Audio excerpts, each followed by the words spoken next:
گھر پر تراویح 2-2 رکعت کر کے ہوگی. کوشش کریں کہ جتنی صورتیں آپ کو زبانی آتی ہیں وہ ساری کی ساری آپ پڑھ لیں. آپ یہ بھی کر سکتے ہیں کہ ہر 2 رکعت میں ساری صورتیں پڑھ لیں تاکہ آپ کا قیام لمبا ہو جائے. اور اگر آپ قرآن کھول کے پڑھنا چاہتی ہیں تو اس کے لیے یہ ہے کہ ساتھ ایک ٹیبل رکھ لیں جس پہ آپ سپارہ جو آسانی سے رکھ اور اٹھا سکیں. تو قیام میں آپ سپارہ اٹھا کے کھول کے پڑھ لیں اگر آپ کی قرات ٹھیک ہے. اور اگر آپ پڑھتے بھی غلط ہیں تو پھر آپ کیا کریں گے مسکین. تو اس صورت میں تو فائدہ کو خاص نہیں ہوگا. اس لیے کوشش کریں کہ آپ وہی صورتیں پڑھیں جو آپ کو اچھی طرح آتی ہیں، اور کوشش کریں کہ آپ اپنی زندگی کا کچھ وقت لگائیں کہ آپ اس بات کو اچھی طرح سیکھ سکیں.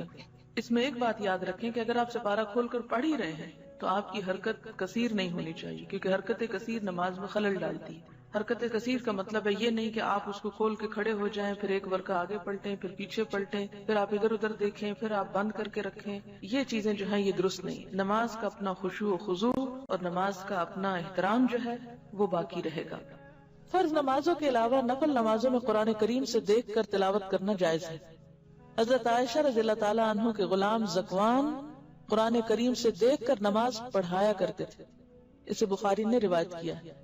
صرف خود نہیں پڑھتے تھے بلکہ پڑھاتے تھے. اب اس کا یہ مطلب نہیں کہ سب حفظ بند کرتے یہ حفظ کرنا چھوڑ دیں اور صرف آسان طریقہ اختیار کر لیں. نہیں، حفظ کرنے والے حفظ کریں، لیکن پاسبل نہیں کہ ہر جگہ حافظ موجود ہو. تو پھر ایسے میں تو قرآن پاک نماز انسان پڑھ ہی نہیں سکتا. تو یہ چیز چونکہ صحابہ کے سامنے ہوئی اور کسی نے اس کو رد نہیں کیا، اس کا انکار نہیں کیا، منع نہیں کیا، ناپسند نہیں کیا، تو اس لیے اس کا جواز موجود ہے. نفلی عبادت میں جب تک شوق اور رغبت رہے کرتے رہنا چاہیے. تکلیف یا تھکاوٹ محسوس ہو تو چھوڑ دینا چاہیے. عبادت میں اعتدال پسندیدہ ہے. حضرت انس رضی اللہ عنہ کہتے ہیں رسول اللہ صلی اللہ علیہ وسلم نے فرمایا نفل نماز اپنی طبیعت کی خوشی اور شوق کے مطابق پڑھو. جب طبیعت تھک جائے تو بیٹھ جاؤ، یعنی پھر بیٹھ کے بھی پڑھ سکتے ہیں یا پھر تھوڑا بریک بھی لے سکتے ہیں. اسے بخاری اور مسلم نے روایت کیا. آپ نے دیکھا ہوگا کہ شروع کے 1-2 دن مشکل ہوتے ہیں، پھر مزہ آنے لگتا ہے.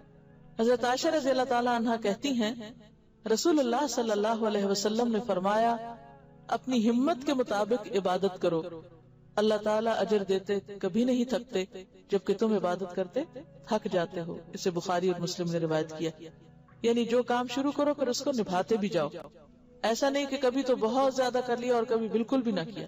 فرض نمازیں بھی چھوڑ دی رمضان کے بعد.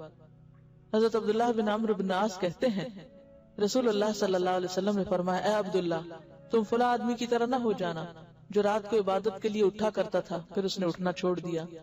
اسے بخاری اور مسلم نے روایت کیا ہے. یعنی خواہ تھوڑی عبادت ہو لیکن کیا پسندیدہ ہے؟ مستقل مزاجی کے ساتھ.